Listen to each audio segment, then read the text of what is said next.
Dios te bendiga, iglesia. Hoy es, en este día miércoles 20 de mayo del 2020. Estamos felices de poder participar de esta predicación, de esta reunión a través de la red, para que el Espíritu Santo nos siga iluminando con su palabra, porque son muchas las tinieblas del hombre. Como está escrito, el hombre no puede ordenar sus ideas a causa de las tinieblas, y las tinieblas están en nuestro corazón. Amén. Y nosotros necesitamos la luz de tu palabra. Donde no hay luz, no hay visión. No se ve, no se puede ver. Lo vivimos de manera natural, ¿no?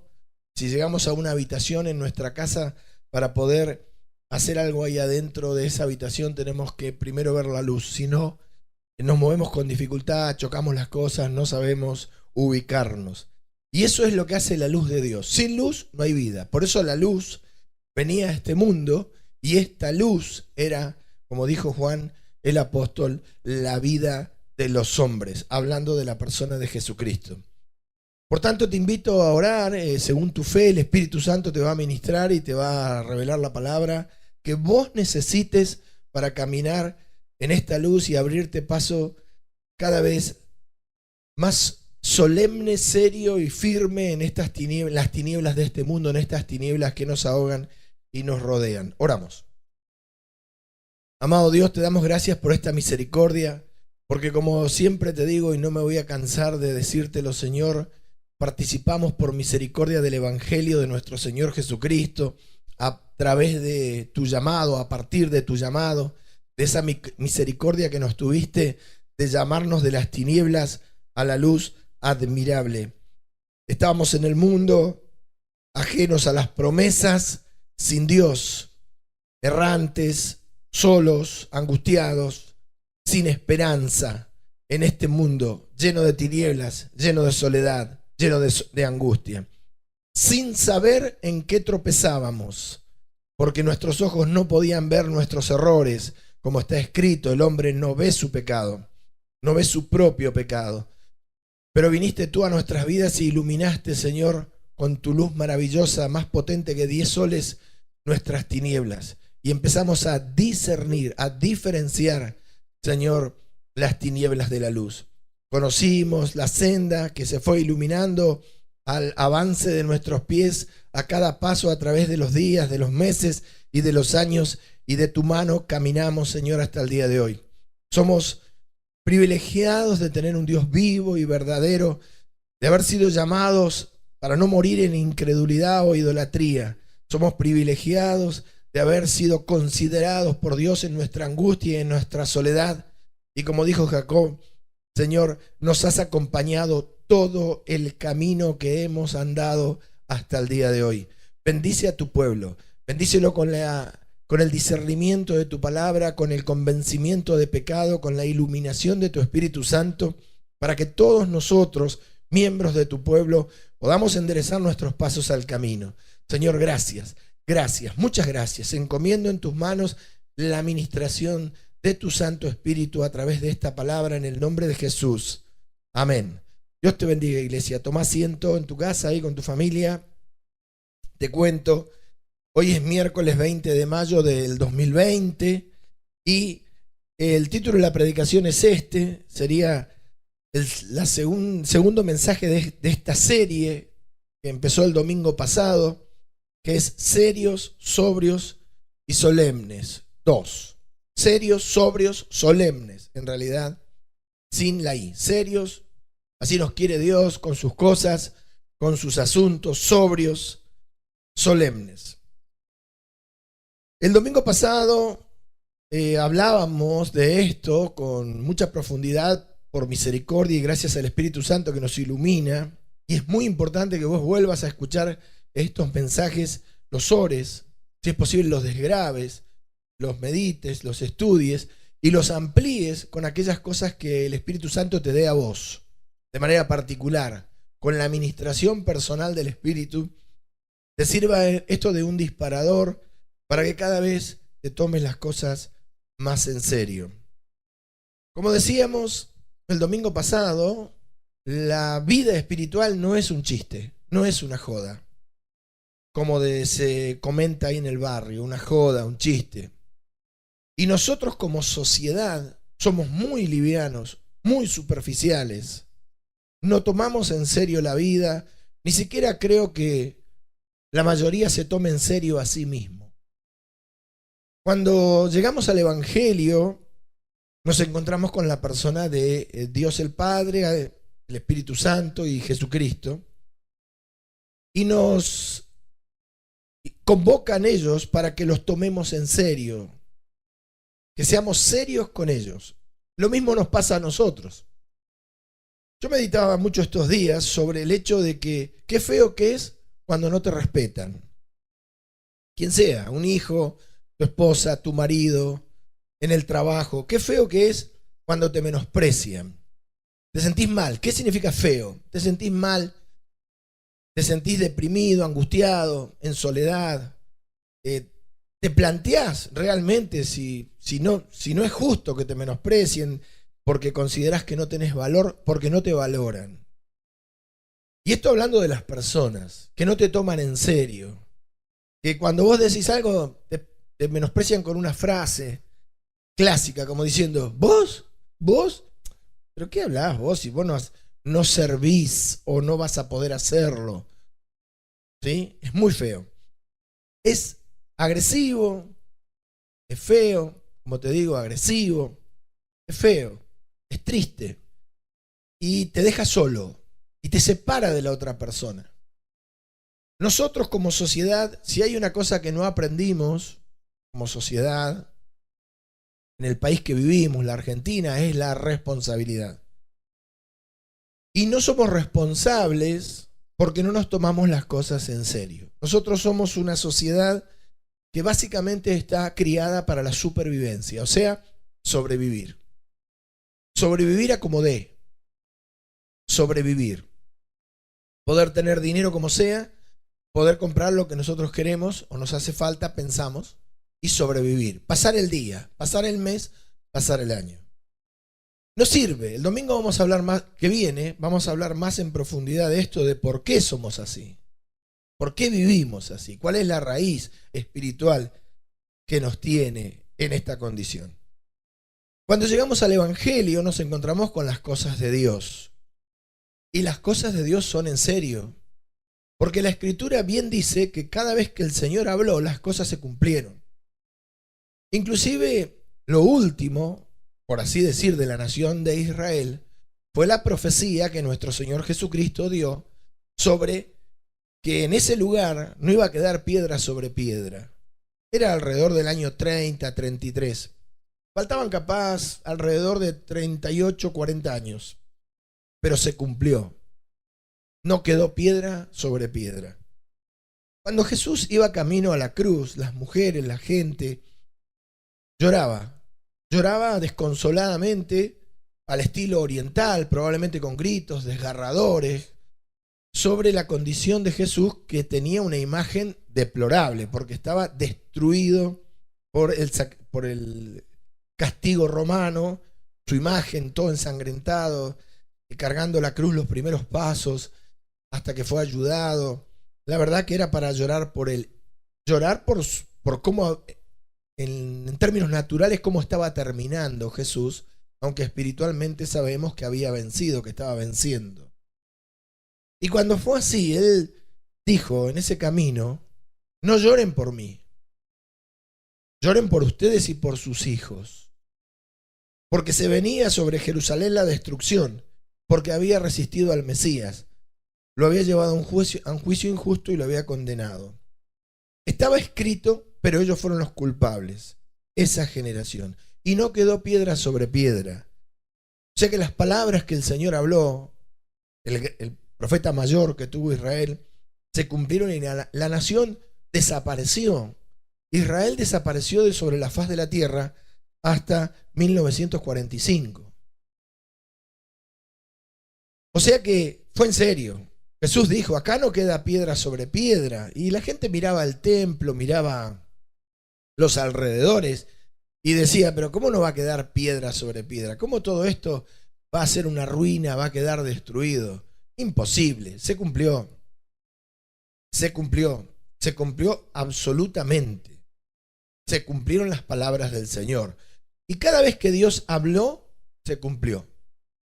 El apóstol Pablo, una cosa que yo he meditado mucho a través de los años de estudiar la historia romana, en algún momento dijo, todo esto que ustedes ven va a desaparecer.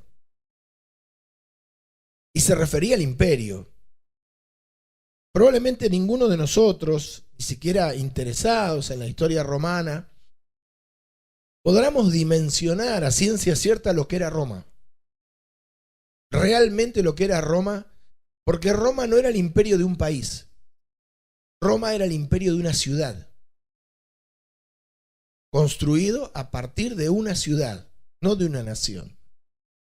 Y Pablo dijo, todo esto va a desaparecer. Y vos lo leías y decías, ¿cómo va a desaparecer el imperio? ¿Cómo va a desaparecer este sistema de gobierno? ¿Cómo va a desaparecer esta estructura comercial, esta estructura administrativa que Roma tiene en su puño desde la remota Inglaterra hasta la Palestina? ¿Cómo puede ser que tantas naciones que están bajo el imperio dominadas por Roma, todo este sistema vaya a desaparecer? Y desapareció. Llegado el momento se cumplió aquella palabra. Y nosotros somos llamados al Evangelio y nos encontramos con este problema. Nosotros somos informales, somos egipcios. Dentro de la cultura egipcia participamos de una cultura vil y baja. No en todos lados se enseña responsabilidad. Somos informales y somos informales a partir de nuestra liviandad, porque lamentablemente un gran porcentaje de nosotros la vida es comida y bebida. Como decía Israel en algún tiempo, comamos y bebamos que mañana moriremos. Es pasar el momento. No hay proyección. Es vicios, es alcoholismo, drogadicción y en los mejores de los casos sobrevivir. Después hay un resto, como siempre hay un remanente, un resto de personas que sí son responsables. Ninguna persona que no sea responsable con sus asuntos en lo natural va a crecer. No se va a poder desarrollar, ni va a poder crecer, ni como persona, ni como familia, ni económicamente. Nosotros en el mundo espiritual es igual. Si no somos responsables, si no somos serios, si no somos sobrios, si no somos solemnes con nuestras cosas espirituales, con los asuntos en los cuales el Señor nos ha involucrado, entonces nosotros nunca vamos a crecer en el Evangelio, o en el mejor de los casos, nunca vamos a crecer como deberíamos haber crecido. Porque confundimos las cosas de Dios con las de los hombres, como le pasaba a Pedro, que, influenciado por el espíritu del diablo en sus pensamientos, pensaba que lo que decía Jesús eran cosas de hombres y no de Dios. La gente que se tomó las cosas en serio tuvo fruto, y en la Biblia hay muchos testimonios de esto, desde los patriarcas a los profetas, desde Abel y Caín. El que se tomaba a Dios en serio, que era serio con Dios, porque como te decía al principio, es feo, es horrible que alguien no te tome en serio, que te menosprecie, tu hermano, tu patrón, tu compañero de trabajo, que te ningunee, que te desprecie. Es horrible. La pasás mal, es feo, la pasás mal, la pasás muy mal cuando vos no sos tomado en serio. Es que para que te tomen en serio, oí bien lo que te dice el Espíritu Santo, el primero que se tiene que tomar en serio sos vos. El primero que se tiene que tomar en serio sos vos, y empezar a hacer las cosas con esa seriedad, con esa solemnidad, con esa responsabilidad que la situación que tengas enfrente reclame. Porque toda situación o toda circunstancia reclama un grado de seriedad. La gente no toma en serio su familia en estas culturas de las cuales participamos nosotros, tan degradadas, son culturas degradadas. No toman en serio a sus hijos, no toman en serio sus matrimonios, no toman en serio sus familias. Viven una vida superficial, liviana, sobreviven, y así estamos. En cuanto a nosotros respecta, tenemos que tener mucho cuidado porque al no tomar las cosas en serio, vos te vas degradando día a día. La relación con Dios es diaria. Cada mañana se renuevan sus misericordias. Dice la Biblia que a la noche meditamos para tener al otro día más sabiduría. O sea, meditamos sobre lo que hicimos en el día para corregir, para crecer, repasamos lo que hicimos para el otro día hacerlo mejor. Y de esa manera vamos avanzando en el camino, teniendo buenos frutos, los cuales dan satisfacción. Porque no hay mejor paga que una cosa bien hecha. Y que vos descubras no quién sos tomando las cosas livianamente, sino quién sos poniéndote serio, sobrio y solemne con tus cosas. Realmente, ¿qué capacidad hay en vos cuando vos sos responsable? Y cuánto más con las cosas espirituales. Que también viene el menosprecio por esto, ¿no? Muchas personas se sienten menospreciadas y se sienten menospreciadas porque no hacen las cosas con seriedad, no hacen las cosas con sobriedad, con solemnidad, con responsabilidad. Entonces, como hacen las cosas mal, no tienen buen testimonio, sea laboral o personal, amistades, relaciones, no cuidan lo que le dieron y entonces son menospreciados.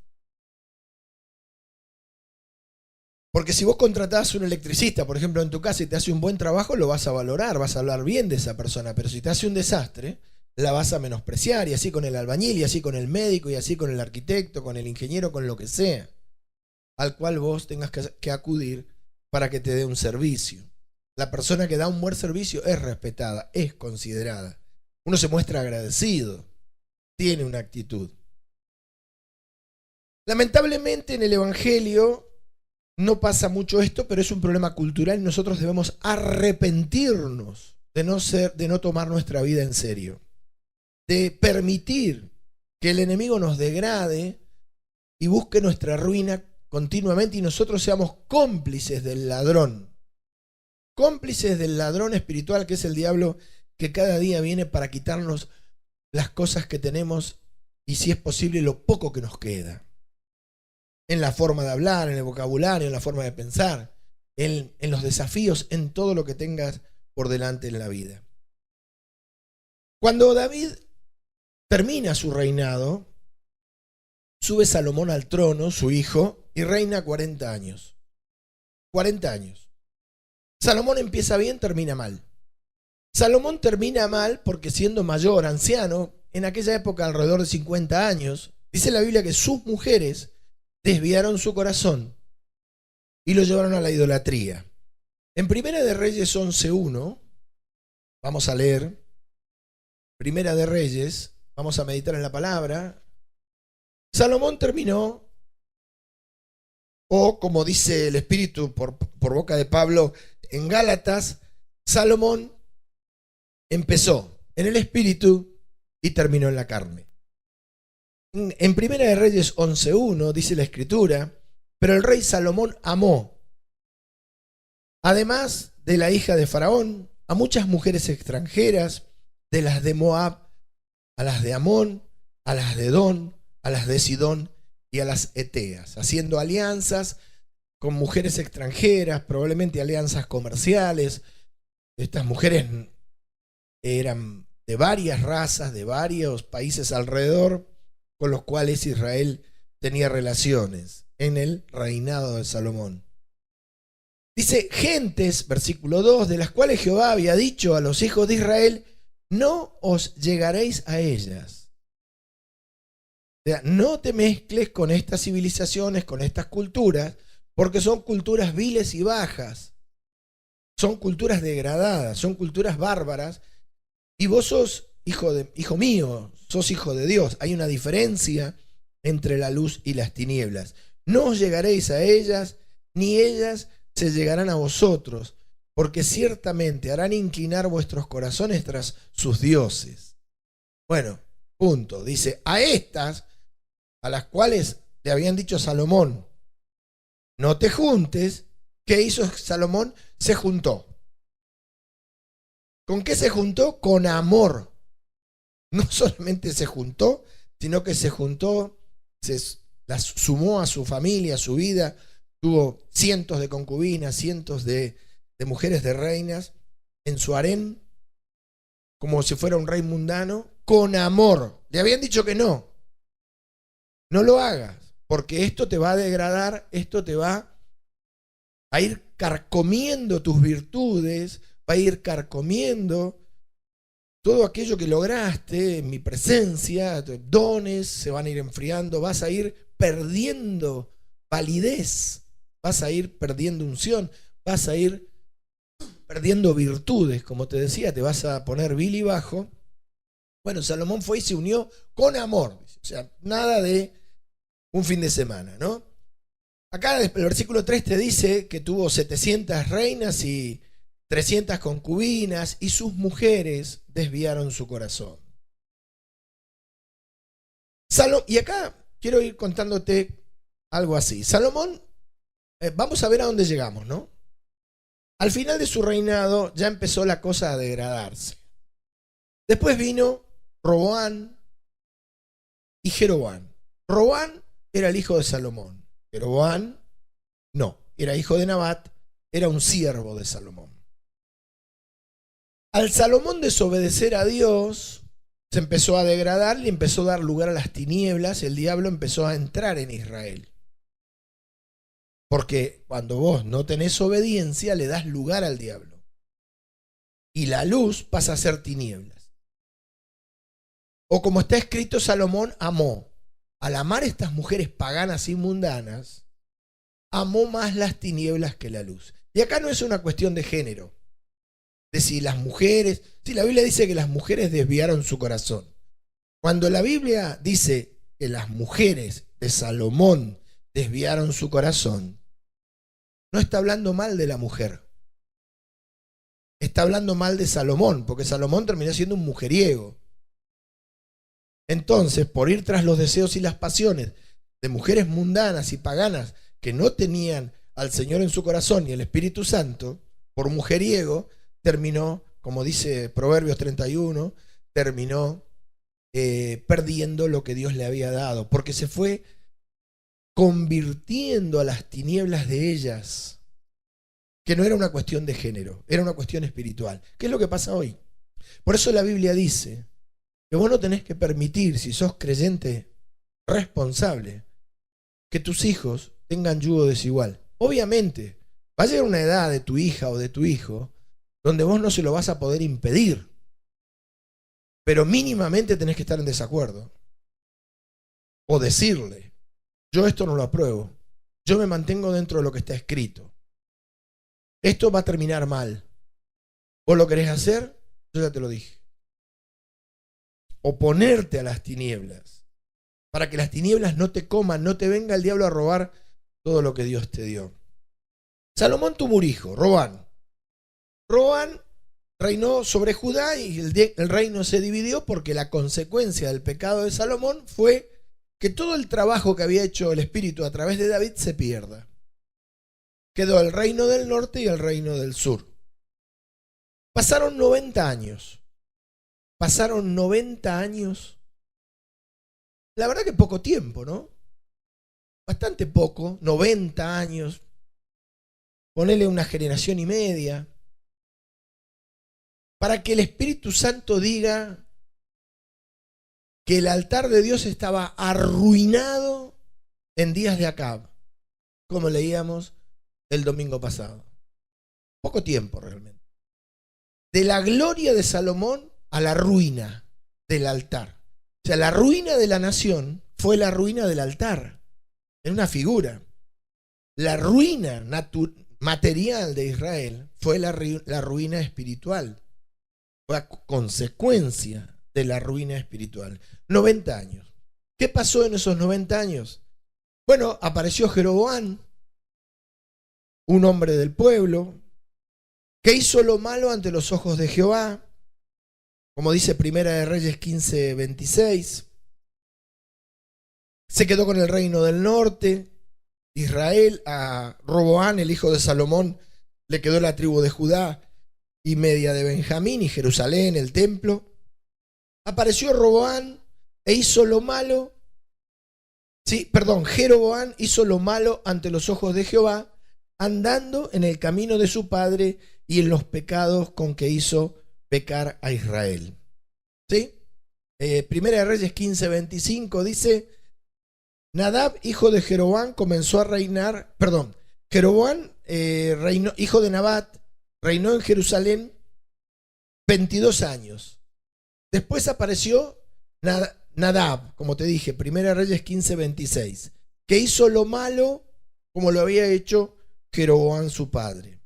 Y así vinieron un montón de reyes. Por ejemplo, vino Baasa, 24 años, también hizo lo malo ante los ojos de Jehová, como dice Primera de Reyes 15:34. Primera de Reyes 15:34. Baasa hizo lo malo ante los ojos de Jehová y anduvo en el camino de Jeroboán y en su pecado con que hizo pecar a Israel. Después vino Zimri, reinó 7 días. Baasa reinó 2 años, Zimri 7 días, después vino Omri 18 años y por último Acab 22. En total 90. Acab, el último. En días de Acab, Dios levanta a Elías. Acab se casó con una mujer extranjera, Jezabel. Jezabel tenía más o menos 900 profetas falsos comiendo en su mesa, para que más o menos tengas una idea. En Primera de Reyes 16:28 dice la escritura, yo porque no te quiero hacer el detalle de todos los reyes para que no irme de tema, pero ya te digo, son 6 desde Acab, desde Jeroboán hasta Acab, y desde Salomón más o menos 90 años, un poco menos de 90 años, para que de la gloria que Israel tuvo en días de Salomón, gloria que se venía a ver por su sabiduría, por sus riquezas, por el esplendor, por la devoción, por la entrega que Salomón tenía a Dios en su comienzo, caemos en un altar arruinado. 90 años, no es tanto tiempo para una nación, 90 años. En días de Acab, dice la escritura, Primera de Reyes 16:28, y Omri durmió con sus padres y fue sepultado en Samaria y reinó en lugar suyo Acab su hijo. Este era un general de ejército, Omri. ¿Sí? Comenzó a reinar Acab, hijo de Omri, sobre Israel el año 38 de Asa, rey de Judá, y reinó Acab, hijo de Omri, sobre Israel en Samaria 22 años. Y Acab, ¿qué hizo? Dice el versículo, que hijo de Omri hizo lo malo ante los ojos de Jehová, pero este ya era un poquito más esforzado. Dice que hizo lo malo más que todos los que reinaron antes de él. Versículo 31, porque le fue ligera cosa andar en los pecados de Jeroboán, hijo de Nabat, y tomó por mujer a Jezabel, hija de Etbaal, rey de los Sidonios, y fue y sirvió a Baal y lo adoró. E hizo altar a Baal en el templo de Baal que él edificó en Samaria. Hizo también Acab una imagen de acera, haciendo así Acab más que todos los reyes de Israel que reinaron antes que él, para provocar la ira del Dios de Jehová, Dios de Israel. Como te digo, de la gloria de Salomón, alrededor de entre 80 y 90 años, porque 90 es hasta el final del reinado de Acab, hasta el altar arruinado, 90 años. Poco tiempo para una nación, para la historia de una nación. Y así le pasa a la gente que desobedece. Salomón cometió un pecado, el primero, y un poco de levadura leuda toda la masa. No fue serio en la obediencia a esta palabra que dice que no debía unirse a mujeres extranjeras. Lo tomó livianamente. Era lo mismo. Extranjera o no, era lo mismo. Y no era lo mismo. La consecuencia de ese paso que dio Salomón, porque todo empieza con un paso, ¿no? El primer paso que uno da hacia el pecado, cuando dice, sí, voy, listo, ya está. Que se pudra todo. Bueno, ese pequeño paso 90 años después termina con las palabras del Señor que dice que Elías tuvo que arreglar el altar que estaba arruinado. Ese altar arruinado, como vamos a volver a leer ahora, se veía en el pueblo. Porque ese día que Elías convoca al pueblo al Monte Carmelo para ver, Elías propone un desafío. ¿Me seguís, no? Sí. Elías propone un desafío. Vamos al Monte Carmelo, ofrezcamos sacrificios y holocaustos, los profetas de Baal y yo, profeta de Jehová. Pero no vamos a prender fuego el holocausto, vamos a poner la leña, el animal arriba, pero no vamos a acercarle una antorcha, no vamos a prenderlo fuego. Vamos a clamar, orar, ellos a su Dios y yo al mío, y vamos a pedir que descienda fuego del cielo. Ahí cuando descienda fuego del cielo, se va a saber quién es el verdadero Dios, el Dios vivo y verdadero. El pueblo fue al Monte Carmelo con Acab, el rey, fueron todos. ¿Sabés a qué fueron? A averiguar quién era el verdadero Dios. A ver si Jehová era Dios o Baal era Dios. El pueblo entero. Quiere decir que pasados entre 80 y 90 años en Israel, se había perdido el conocimiento de Jehová. Ya no se sabía cuál era el Dios verdadero. Y esa generación de los días de Acab, te vuelvo a repetir, poco tiempo, va de nuevo, 90 años. Ya no sabía quién era el Dios verdadero. Habían perdido, los israelitas habían perdido la noción y el conocimiento, la fe ni hablar, de que Jehová era Dios. Fíjate hasta dónde se puede caer, ¿no? Y ese fue el desafío, y ese desafío terminó convenciendo a los israelitas que dijeron, Jehová es Dios, cuando vieron caer fuego del cielo por la oración de Elías. En 1 de Reyes 18:30 dice la escritura, entonces, ahí tenés el relato, pero hablando del altar arruinado, entonces dijo Elías a todo el pueblo, acercaos a mí, y todo el pueblo se le acercó. Y él arregló el altar de Jehová que estaba arruinado. Es fuerte esta palabra, como se dice hoy, viste que se dice esta costumbre de palabras fuertes. Arruinado. Todo había empezado con aquella decisión de Salomón que tiró todo por la borda. Todo lo que había hecho Dios con David, todo lo que había hecho Dios con Samuel, todo lo que había hecho Dios a partir sobre todo de David, terminó en la vileza, en la bajeza de una persona ungida como era Salomón, porque había sido ungido rey de Israel, rodeado de mujeres extranjeras y adorando a cuanto Dios estas mujeres tuvieran. Y llegamos a esto, un altar arruinado y un pueblo que no sabía quién era Jehová. Y así pasa hoy también. Pasa también así hoy con las personas que no toman en serio el Evangelio. Vos no tomás en serio el Evangelio. Acá pasaron 90 años. En una vida privada pasa menos. Al no tomar en serio las cosas de Dios, ponete que vos seas cabeza de hogar, vos o tu mujer, los responsables de la casa, al no tomar en serio las cosas de Dios, tu familia va a terminar así. En esa casa no va a haber altar. Y el nombre de Dios va a ser como el nombre de un ídolo. ¿Quién es Dios? No sé, Jehová, Baal, no sabemos. Es lo mismo, Jehová y Baal es lo mismo.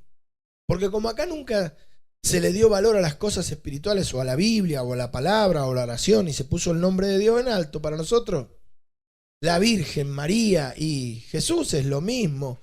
Dios y el santo del lugar, el santo patrono, Seferino, el nuestro acá, el local, es lo mismo. Vamos a ver los seferinos porque nos lleve a Dios, y a Dios es lo mismo. Seferino y Dios es lo mismo. Un muchacho que vivió acá en la zona, en la estepa rionegrina, es lo mismo que Dios. O sea, no sabemos cuál es la diferencia. Para nosotros está bien ir a Chimpay a acampar y estar 3 días ahí, porque la verdad que no vemos la diferencia. Y todo pasa porque la gente no toma en serio las cosas de Dios. Porque cuando en algún lugar, como vamos a ver el domingo, si Dios lo permite, se empieza a tomar en serio la cosa de Dios, se empieza a hacer la diferencia. Y no es lo mismo un ídolo que Dios, el Dios vivo y verdadero. No es lo mismo.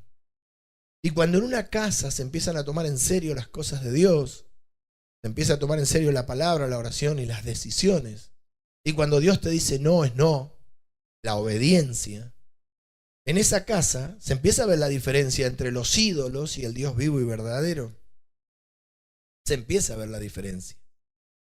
Cuando las iglesias empiezan a ser religiosas y siguen mandamientos de hombres y costumbres y tradiciones y se ponen ligeras y livianas, y los hermanos que se congregan, la gente que participa, no diferencia lo bueno de lo malo, o no diferencia las cosas del hombre de las cosas de Dios, no sabe diferenciar las cosas santas de las cosas temporales, el nombre de Dios se va perdiendo en los corazones, porque ese es el objetivo del enemigo.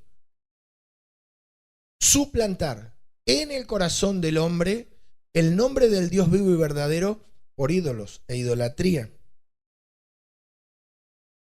El altar arruinado 90 años después, Salomón empezó bien y dio el paso en falso cuando empezó a hacer lo que según Deuteronomio 17 no tenía que hacer. Deuteronomio 17:17, si lo buscas, dice, hablando de el rey que podía llegar a tener Israel, y Salomón ya tenía en sus manos el libro de Deuteronomio. Dice, ni tomará para sí muchas mujeres, tuvo cerca de 1000, para que su corazón no se desvíe, porque se va a poner mujeriego, como se diría hoy día, ¿sí? Y no es, ya te vuelvo a repetir, no es la cantidad, no es la mujer, es que no le decía que no a nada. Ni plata ni oro amontonará para sí en abundancia. ¿Qué hicieron las mujeres, esas extranjeras que tomó Salomón para sí? Desviaron su corazón. ¿Qué decía la ley? Esto te va a pasar. Si vos te vas tras la mujer, el yugo desigual, las mujeres extranjeras, y tomás muchas, se va a desviar tu corazón. Y así fue. ¿Qué pasó en estos 90 años desde Salomón hasta Jeroboam, hasta Acab, perdón, desde Salomón, Jeroboam hasta Acab? Mira, la definición está en Primera de Reyes 16, te cuento 16:30 y la definición está en el 31. Mira, y reinó Acab, hijo de Omri. ¿Te acordás que Acab fue que Elías desafió en días del altar arruinado? Esto ya era lo último, no había más nada. Mira, cuando Dios levanta a Elías, en Israel quedaban solamente 7000 personas que conocían al Dios vivo y verdadero, lo que la Biblia llama el remanente. El resto, y Elías, por supuesto, ¿no? El resto no sabía quién era Jehová. Mirá qué trabajito, ¿no? Por eso cuando vos tomás una decisión, tenés que sentirte como Salomón. Un poquito de levadura leuda toda la masa. Salomón tomó la decisión de tomar las mujeres extranjeras, estoy repitiendo, para que te quede grabado, corazón. Y 90 años después, el pueblo no sabía que había un Dios vivo y verdadero. Era un rey y esa era una nación. En una casa es distinto. No tiene que haber un rey y tampoco pasan 90 años. Pero hay decisiones que arruinan el altar de Dios en tu casa. Y tu casa, al final, va a quedar sin conocimiento del Dios vivo y verdadero, porque donde no está la luz, avanzan las tinieblas. Y viene la degradación. por falta de responsabilidad con las cosas santas, por falta de temor. Hay mucho para decir de esto, pero como hoy es miércoles, no me quiero extender y lo vamos a seguir el tema, porque está para seguirlo, ¿no? Pero te vuelvo a repetir. Es muy importante que yo te diga todo esto del principio, lo más económico posible, porque no te puedo hablar de historia de Israel, de estos 6 reyes en detalle, entonces trato de redondear. Pero el resumen es este, como te acabo de decir, y va de nuevo. Un rey elegido, ungido y que estaba en la gloria, dio un mal paso. Quebrantó el mandamiento de Deuteronomio 17, se llenó de mujeres extranjeras, se cumplió la palabra porque la palabra no es un chiste. Las mujeres desviaron su corazón y 90 años después, al Dios vivo y verdadero, al Dios de David, el Dios de las batallas de Jehová, no lo conocía nadie en Israel. El altar de Jehová estaba arruinado y todo por el primer paso. Porque como se dice vulgarmente, para hacer un viaje hay que dar el primer paso. Por más lejos que vayas, el primer paso es la decisión. Acá en Primera de Reyes 16:30 dice, te da el espíritu de estos 90 años, te lo define acá. Realmente, como te dije antes, en el 31.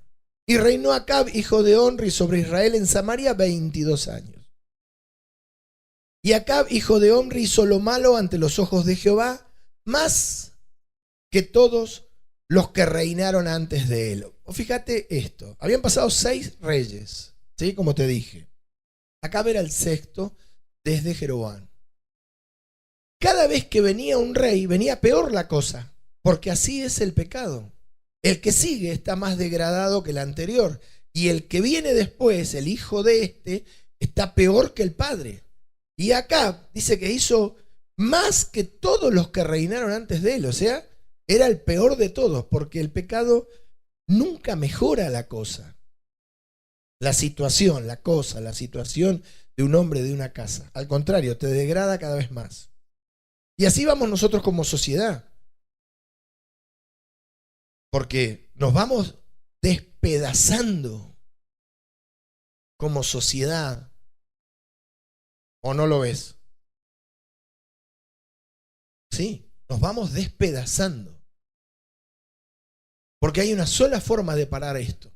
Y es arrepintiéndonos de haber tomado las cosas de Dios para sobrevivir. Como se predica en muchos lados, donde se predica riqueza y bienes temporales. Y lo de Dios no es para sobrevivir, es para que te levantes, es para que te ponga en alto, es para dejar una herencia espiritual. Lo de Dios no es para sobrevivir, no es para sobrevivir. Porque si Dios, Jesucristo murió en la cruz para que yo sobreviva nada más, es decir, coma, pague mis deudas, voy a comprar un autito, una casita, lo básico, la verdad que esto salió muy caro. Y ni hablar de la vida eterna. Dice la Biblia que ya venía siendo, el que venía era peor que el anterior. 31. ¿Y por qué pasó todo esto en la vida de Acab y en la vida de Jeroboam y durante estos 90 años? Porque le fue ligera cosa andar en los pecados de Jeroboam, hijo de Nabat, y tomó por mujer a Jezabel, hija de Edbaal, rey de los Sidonios, y fue y sirvió a Baal y lo adoró. E hizo altar a Baal en el templo de Baal que él edificó en Samaria. ¿Sí? Porque nadie tiene un ídolo sin edificarle un templo y un altar. Aunque sean tinieblas, aunque no lo veas, lo haces. Hizo también Acab una imagen de acera, haciendo así Acab más que todos los reyes de Israel que reinaron antes que él, para provocar la ira de Jehová, Dios de Israel. El versículo 31 da el espíritu, la raíz de estos 90 años. Desde Salomón hasta acá, a todo el mundo le había sido ligera cosa desobedecer. Ligera cosa, algo ligero, superficial, liviano. ir en contra del mandamiento, no tomarse las cosas de Dios en serio. Y así llegamos hasta días de Elías con un altar arruinado y un pueblo que no conocía al Dios vivo y verdadero. Mientras tanto, el diablo sumaba puntos, porque Acab se casa con Jezabel, ya siendo el más malo de todos, el más alejado de Dios, significa esto, más malo, el más lejano, el más mundano, el más impío. Trae una mujer extranjera. ¿Qué hace esta mujer? Entre todas las cosas que hizo, destruir a los profetas de Jehová. O sea, vino a destruir a los profetas de Jehová en tierra de Israel. Por eso Elías pensó que era el único que había quedado. A ver, cuando Elías vuelve de la viuda, de la casa de la viuda, hay un mayordomo de Acab, ¿sí? Se llamaba Abdías, que es enviado por acá a buscar a Elías. Una circunstancia. Y acá se nota, el Espíritu revela qué había hecho este hombre, que se ve que era uno de los 7000 que no habían doblado las rodillas, y sale a la luz lo que hacía Jezabel. Porque te vuelvo a repetir, vos le das lugar al diablo y te parece que el diablo se va a quedar en una sillita, le das lugar. Le abrís la puerta de tu casa, de tu vida, lo dejas entrar y le decís, mira diablo, yo voy a desobedecer, pero es esto nada más, esto acá, chiquitito, ¿no? Vos te sentás ahí, esta es tu silla y no quiero que te metas en otra cosa. Te quedás ahí, yo voy a desobedecer en esto, lo demás, no quiero que te metas. Y el diablo, ¿sabes qué hace? Se sienta y dice, no, si vos yo no me meto, no, yo me quedo acá y no molesto a nadie. Te come. Te come. Porque es atrevido, porque viene a destruir, porque no te va a respetar nunca. Por eso dice la Biblia de nuevo, un poco de levadura leuda toda la masa. En Primera de Reyes 18:3 dice la escritura, y Acab llamó a Abdías su mayordomo. Hablando de otra cosa, mirá lo que nos enteramos. Abdías era en gran manera temeroso de Jehová, uno de los 7000. Ahora vos me dirás, ¿por qué era mayordomo de Acab? No es tema de hoy. ¿Por qué? Porque cuando Jezabel destruía a los profetas de Jehová, Abdías tomó a 100 profetas y los escondió de 50 en 50 en cuevas y los sustentó con pañal. O sea que Jezabel no solamente, o sea que Acab no solamente se consiguió una mujer extranjera, sino que se consiguió una mujer extranjera que vino por todo lo que se llamaba Dios en el reino. Vino a destruir a los profetas de Jehová y a partir de los profetas no iba a haber palabra, no iba a haber amonestación y un pueblo que no es amonestado, que no tiene profecía, se desenfrena. Destruía a los profetas de Jehová. O sea que no es tan fácil de que vos podés controlar las tinieblas o podés controlar el pecado o podés controlar la desobediencia. ¿Sí? En Primera de Reyes, capítulo 18, como te decía, versículo 19, ¿sí? Te quiero mostrar esto que te comentaba. ¿Ves cómo se fue degradando? ¿A dónde llegamos? ¿Viste dónde llegamos? Y esto vos lo ves en la vida de las personas. Las personas que no toman en serio su llamado. O como dijo el Señor, yo veía a Satanás caer del cielo como un rayo. ¿Qué significa esto? Yo veía.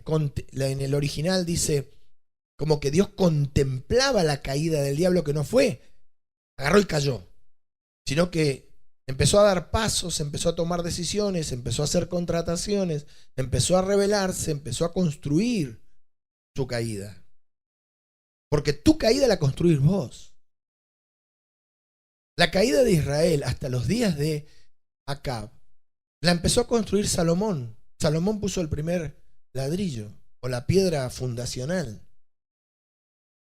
Y llegamos a donde estamos hoy, que el pueblo no sabía quién era Jehová. ¿Escuchás? No sabía quién era Jehová en tierra de David, tan solo 90 años después. Muy poco tiempo, como te dije, para una nación. En Primera de Reyes 18, 19, Bueno, no te puedo hablar de esto porque la verdad que nos vamos a ir de tema, pero vos fíjate cómo lo recibe Acab. Acab era el peor de todos, hasta ahora, desde los días de Jeroboam hasta acá, el sexto rey, el peor de todos. Cuando lo ve al profeta de Jehová, le dice, Acab, al profeta, ¿eres tú el que turbas a Israel? ¿Entendés? O sea, el demonio le dice al profeta de Jehová, ¿vos sos el que nos confunde? ¿Viste cómo se dan vuelta las cosas? Y nosotros hoy vivimos en una sociedad donde todo está dándose vuelta. Se cambia el sentido de las cosas. Mira, porque esto es para leerlo. Después hay que meterse en la vida de acá, no es el tema de hoy. Pero mira, 18, 17. Cuando Acab vio a Elías, se presentó Elías, después de la sequía, le dijo, ¿eres tú el que turbas a Israel? Acab a Elías. O sea, la pared muerde el perro. Acaba Elías, le dice, y Elías que le responde, yo no he turbado a Israel. Era la discusión que tenían. Sino tú y la casa de tu padre, dejando los mandamientos de Jehová y sirviendo a los Baales. ¿Vos viste dónde estaba Acab, espiritualmente hablando? Con un templo a Baal, adorando, con una mujer extranjera, diciéndole al profeta de Jehová, que ya se había confirmado, porque Elías dijo, acá no va a llover en 3 años y medio, y así fue. Y para una economía agrícola ganadera, la lluvia era todo. O sea que el hambre, no solamente la sequía, sino sus consecuencias, habían venido por palabra de Dios a través de Elías. Pero para acá, Elías era el que lo turbaba. Y eso pasa hoy. Cuando vos predicas la verdad, el que predica la verdad es el desubicado. El que dice la verdad y las cosas como son es el pesado, el duro, el que no te deja vivir. ¿Sí? Bueno, esto no es tema de hoy, pero lo podemos ver en algún momento si Dios lo permite. Entonces le dice Elías, envía pues, vamos a leer el 17 de vuelta. Cuando Acab vio a Elías, le dijo, ¿eres tú el que turbas a Israel? Y él respondió, ¿quién? Elías. Yo no he turbado a Israel, sino tú y la casa de tu padre, dejando los mandamientos de Jehová y siguiendo a los Baales. Acá hay miles de cosas para decir, ¿no? Pero bueno, si vos ves tu casa muy complicada y muy turbada y muy enredada y muy desenfrenada, mirate vos, el responsable. ¿Sí? No mires a los demás, porque acá la culpa era de Acab, no de Elías. ¿Vos qué decís? Envía pues, acá está el desafío, ahora y congrégame a todo Israel en el monte Carmelo y los 450 profetas de Baal y los 400 profetas de Acera que comen de la mesa de Jezabel. Jezabel tenía una mesa, era la reina, bastante grande por cierto, donde sentaba a estas 850 personas, te dije 900 antes, 850 personas, 450 de Baal y 400 de Acera. ¿Sí? Imaginá lo que eran esos profetas. Era como decir comer con 850 brujos. Gente que practicaba el ocultismo, las tinieblas. ¿Sí? Entonces Acab convocó a todos los hijos de Israel y reunió a los profetas en el monte Carmelo. Por eso cuando se dice que Elías degolla a los profetas, hay que contarlos a todos. Y acercándose Elías a todo el pueblo dijo, fíjate vos la consecuencia del primer paso de Salomón. ¿Hasta cuándo, le dice Elías al pueblo en el monte Carmelo, el desafío, claudicaréis vosotros entre dos pensamientos? Si Jehová es Dios, seguidle. Y si Baal, id en pos de él. Y el pueblo dijo, ¿Jehová es Dios? ¿Jehová es Dios? ¿Jehová es Dios? No, el pueblo no respondió palabra. O sea, el pueblo no sabía quién era el Dios vivo y verdadero. Andando el relato, como te conté varias veces, en el versículo 38, después que Elías clama, dice, entonces cayó fuego de Jehová y consumió el holocausto, la leña, las piedras y el polvo, y aún lamió el agua que estaba en la zanja. ¿Cuál fue la reacción del pueblo? Viéndolo todo el pueblo, se postraron y dijeron, ¿qué dijeron? Jehová es el Dios, Jehová es el Dios. Descubrieron, se reencontraron con el Dios vivo y verdadero, que habían perdido la noción en estos 90 años. Fíjate a dónde llegó, ¿lo ves? Yo sé que lo ves. Ahí recién, cuando vieron el fuego caer del cielo, dijeron, no, los profetas de Baal son Dios, estos son religión, dioses ajenos. Entonces Elías le dijo, prended a los profetas de Baal para que no escape ninguno. Ellos los prendieron, los llevó Elías al arroyo de Sison y allí los degolló. Todo esto es lo que tenés que considerar. 90 años para llegar acá, a un pueblo que no tenía idea del Dios vivo y verdadero. Eso es lo que pasa, lo que pasó acá, lo que pasa en una casa y lo que pasa en una iglesia y en una ciudad, en un país. Cuando se deja la doctrina, cuando se deja de ser serio con las cosas de Dios, cuando se deja de ser serio con la oración, cuando un pueblo deja de ser serio y responsable con su ministerio y empieza a dar pasos livianos, ligeros, poco solemnes, sin seriedad, sin temor. Se va degradando él y degradando su ministerio, avanzan las tinieblas y andando el tiempo se pierde el conocimiento de Dios entre los hijos de los hombres. Ladrillito a ladrillito, todos los días vamos degradando nuestra responsabilidad y llegado un momento, nadie sabe que hay un Dios que sana, que hay un Dios que salva, que hay un Dios que quebranta los corazones, que te trata, que hay un Dios que no miente, que hay un Dios que habla y su palabra se cumple. Para que la gente viva en amargura y en angustia y en soledad, porque donde no hay temor de Dios, es eso lo que surge, lo que aparece, porque donde las tinieblas empiezan a reinar, como llegamos a días de Acab, que dice que Acab, la verdad que fue el mejor de todos, porque fue el que hizo lo malo, pero mejor o más profundo o más dedicado que todos los anteriores, que habían estado, los 5 anteriores que habían reinado sobre el monte Semer en Samaria durante estos casi 80, 90 años. En Jeremías 2:19, la escritura dice, Jeremías 2:19, tu maldad te castigará y tus rebeldías te condenarán. Sabe pues, ¿lo tenés?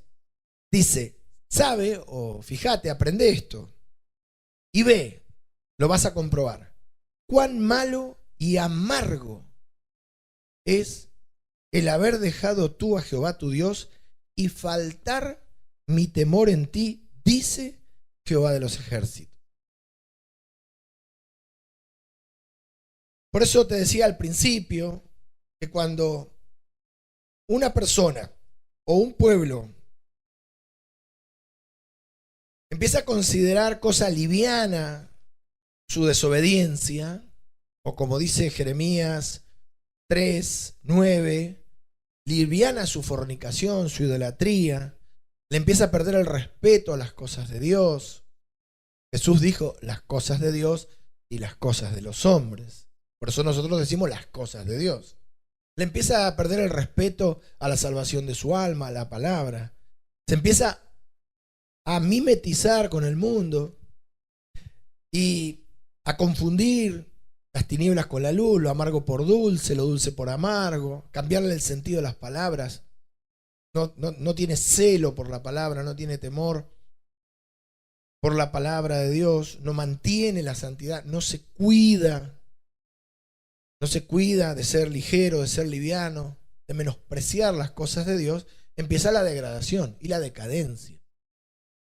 Y a caer y a caer y a caer hasta llegar a un momento donde nada queda en pie, como en aquellos días de Elías. En todo esto, Hoy es miércoles, esto es para días y días y días y días. Hemos tratado con el Espíritu de ser lo más estéticos posibles y focalizarnos, como Dios me daba, en algo que necesita horas y horas y horas y horas. Pero básicamente es esto. Salomón arrancó lleno del Espíritu, Dios lo levanta, lo pone en alto como ningún rey en la tierra nunca estuvo, hasta que empieza a desobedecer lo que estaba escrito. Así fueron viniendo los pecados, fueron avanzando las tinieblas, hasta que en Israel, en vez de oír a los profetas de Jehová, se los perseguía y se los exterminaba. Y con un pueblo que no sabía cuál era el Dios verdadero.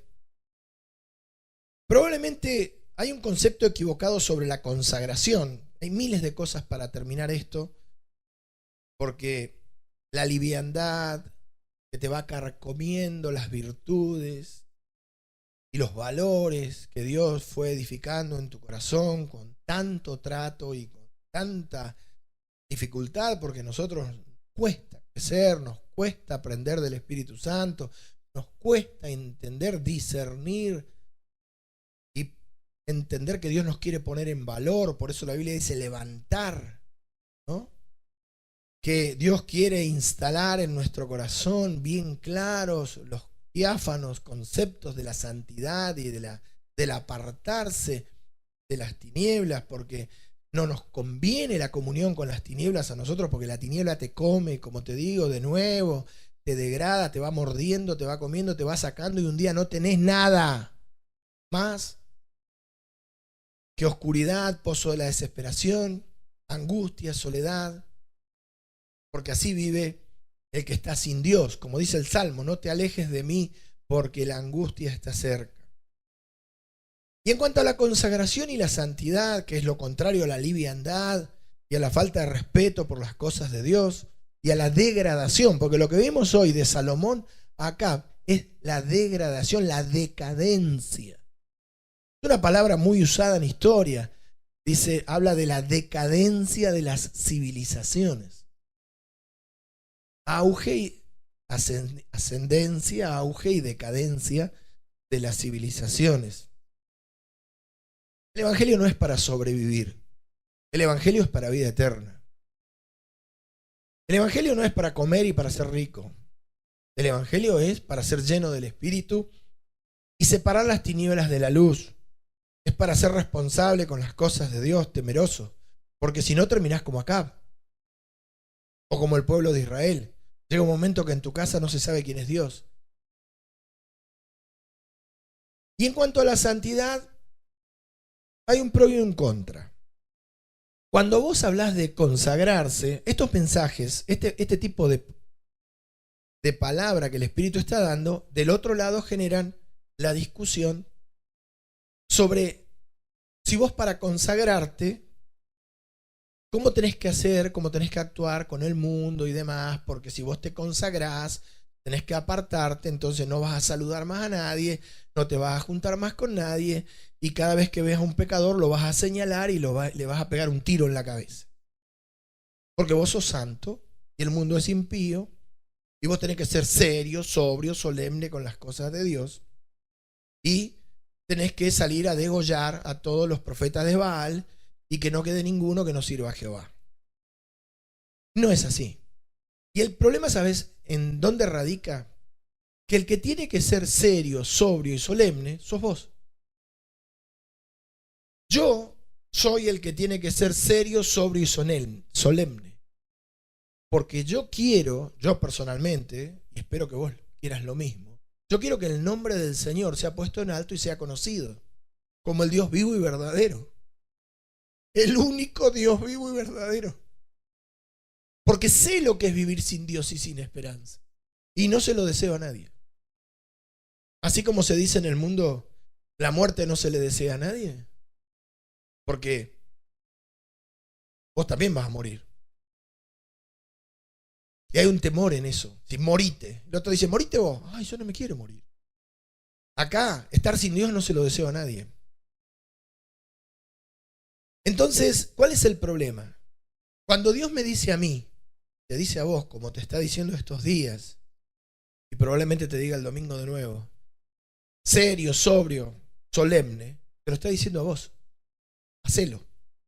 Y cuando veas a alguien que no lo hace, déjalo. No lo señales, no lo mates, no lo ahogues. Como aquel que no le perdonaba la deuda. Porque te lo está pidiendo a vos. Y ese es el problema de la santidad. Porque todavía el diablo tiene un recurso cuando yo decido consagrarme. Es la indignación. ¿Me entendés? Yo sé que me entendés. No te tengo acá, pero me entendés. La indignación. A ver, Dios me manda a mí a santificarme. Pasan dos cosas. Dios me manda a mí a santificarme. Yo me santifico. Me consagro. Me pongo serio, sobrio, solemne con las cosas de Dios. Y veo un hermano liviano. ¿Qué hago? Le corto la cabeza. Porque no respeta a Dios ni teme a Jehová. Le corto la cabeza es una forma de decir, lo ataco con palabras. Lo agredo porque estoy indignado. Eso es un error. Esa es la última arma que tiene el diablo para que la santidad no sea efectiva. Es que el que se santifica y se consagra y obedece, se indigne. En la ira del hombre no obra la justicia de Dios. ¿Cómo se soluciona esto? Bueno, te están pidiendo a vos que seas serio, sobrio y solemne. Y el otro, para el Señor, su siervo está en pie o cae. El otro no es asunto tuyo. Hacelo vos. Hacelo vos, vivilo vos. El Espíritu se va a manifestar a través de tu vida, va a ser de bendición. Y el otro, no te mandaron a encarcelar, a perseguir al otro. ¿Te lo pidieron a vos? ¿Te lo revelaron a vos? ¿Te lo mostraron a vos? ¿Esta palabra te está ministrando? Hacelo vos. Ni siquiera en tu matrimonio exijas que el otro lo haga. Habla, predicá, enseñá, comentá, pero no mates. Porque la mayoría de las personas que deciden consagrarse terminan indignadas. ¿Sí? Entonces no hagas ineficiente la santidad agarrándotela con el que no se santifica. Porque lo fundamental acá es que cada uno de nosotros tome la decisión de ser serio, sobrio y solemne con el Señor sin cargarse la sangre de nadie. Yo sé que lo ves, yo sé que lo entendés. Elías terminó mal, lamentablemente, por esto. Porque Elías terminó indignado con todos los que no se convertían. Dijo, solo yo he quedado. Entonces su consagración, su ministerio, su trabajo, terminó como terminó. Lo reemplazaron por Eliseo, porque él ya no estaba en condiciones de seguir su ministerio. Nosotros tenemos que ser santos, sabios, santificarnos con sabiduría y con inteligencia. Sí anunciar, como te digo, sí hablar, deber de la atalaya, señalar, decir eso está mal, esto no se hace, la palabra dice tal cosa, pero sin ira ni enojo con el que no se consagra. Así que si el Espíritu Santo te está ministrando con estas palabras, yo sé que sí, hacelo vos.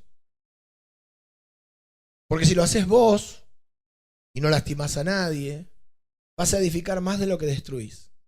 Y si lo hace el otro y no lastima a nadie, porque nadie va a ser santo a la fuerza. ¿Vos qué decís? Pero el buen testimonio y el celo y el temor de Dios van a hacer que el Espíritu Santo venga a tu vida y el otro que no se santificaba, al ver que Dios está con vos, que Dios te levanta, que Dios te bendice, que Dios te sana, que Dios te acompaña, que camina con vos, va a empezar a sentir que tiene que acercarse. Y se va a acercar. Y se va a acercar al Señor como corresponde. Por eso el Señor, si hay algo que tenés que orar es esto, por la degradación, por la decadencia que viene tanto sobre un hombre como sobre una nación. Dios bendiga la Iglesia del Río. Te invito a ponerte de pie donde estás y oramos. Amado Dios, te doy gracias por esta palabra y te suplico que en tu misericordia ministres los corazones de todos aquellos que oigan este mensaje. Señor, más allá de las palabras del hombre está la ministración del Espíritu en el momento en que estos la oyen. Que sea tu Espíritu Santo abriendo el entendimiento y los corazones de todas las almas que puedan oír este mensaje de tu Escritura. Señor, revélales en su corazón esta decadencia, esta degradación, que este ejemplo de la vida de la nación de Israel puede ser el nuestro. Señor, que a nosotros no nos conviene avanzar en favor de las tinieblas, no nos conviene meternos en las tinieblas, no nos conviene, Señor, ir dejando que la luz se apague en nuestro corazón, que falte aceite en nuestras lámparas y fuego para que estén encendidas. Que tenemos que mantener celo, pero celo, Señor, sin agredir a nadie, sin imponer nuestra santidad o lo que creemos que es nuestra santidad. Si nos apartamos nosotros. Si obedecemos cada uno de nosotros y oramos por el resto. Señor, bendice a tu pueblo. Bendice a tu pueblo, Señor, que tiene una obra tremenda para hacer en esta generación. Pero para hacer esta obra hace falta ser serios, ser sobrios y solemnes con tus cosas. En tus manos encomiendo mi espíritu. Bendice la iglesia del Río en el nombre del Padre, del Hijo y del Espíritu Santo. Iglesia, te invito a cantar esta alabanza que sigue a continuación. Dios te guarde.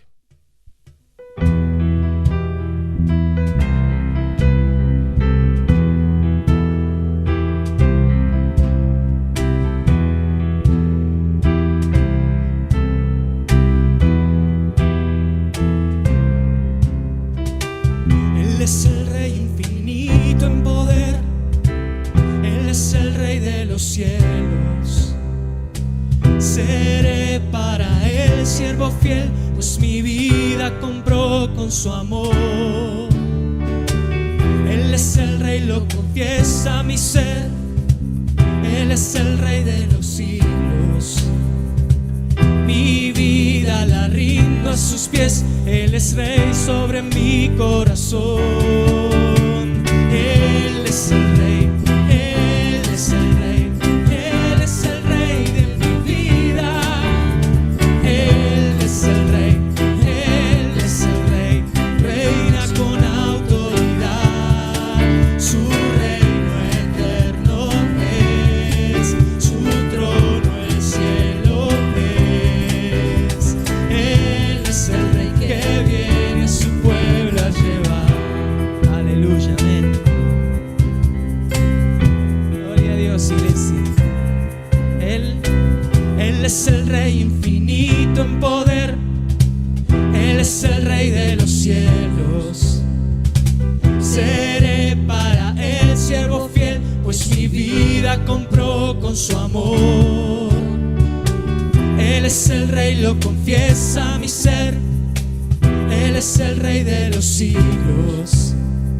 Mi vida la rindo a sus pies, Él es Rey sobre mi corazón. Él es el Rey, Él es el Rey, Él es el Rey de mi vida. Él es el Rey, Él es el Rey, reinas con autoridad. Su reino eterno es, su trono el cielo es. Él es el Rey que viene a su pueblo a llevar. Una vez más, iglesia, Él es el